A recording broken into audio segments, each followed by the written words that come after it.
Resto di kawasan Jalhang Jebat Kambang Iwa Palembang layak dijajal.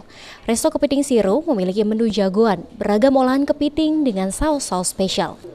Menikmati makan siang bermenu kepiting yang fresh dan balutan telur dan bumbu yang royal mungkin bisa menjadi penyemangat di akhir pekan.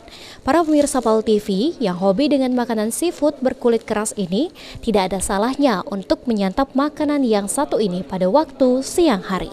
Kedai Kepiting Siru menyajikan kepiting yang diolah menggunakan saus Padang. Kepiting yang diolah juga besar-besar, sehingga daging yang kepiting juga banyak. Istimewanya, kepiting ini dimasak bersama seafood lainnya, seperti kerang hijau, udang, dan lobster. Satu lagi yang unik di resto ini, kepiting disajikan langsung di atas meja alias tanpa piring. Tampilannya dan aromanya membuat tidak sabar untuk disantap.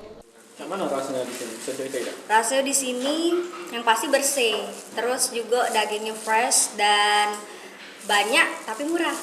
Makanya sering kesini.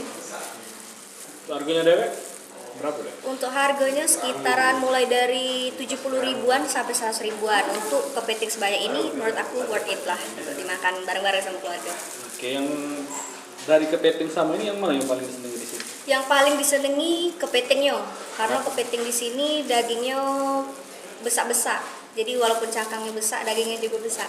Apa beda ke Selain jadi tempat untuk santap makanan berat, kedai ini juga bisa dijadikan salah satu tempat nongkrong yang nyaman dengan konsep outdoor dan indoor sehingga pas untuk anak muda berkumpul. Yang paling banyak itu yang pasti paketan seafood. Jadi tiap bulan kita ada paket menu promo yang ganti-ganti setiap bulannya. Namanya juga ganti, isinya juga kita bikin bervariatif tiap bulan. apa beda ke kedai kita dari tempat makan seafood lain? Kami pengen menciptakan resto seafood itu yang nyaman, dipadukan juga jadi bisa buat tempat nongkrong karena selain menu seafood kita juga menyediakan menu-menu kopi dan cemilan.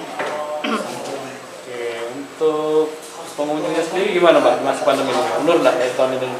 Yang pasti menurun, tapi kita selalu berinovasi, meningkatkan penjualan online, jadi kita ada di GoFood, GrabFood, juga Tokopedia. Irawan, PAL TV.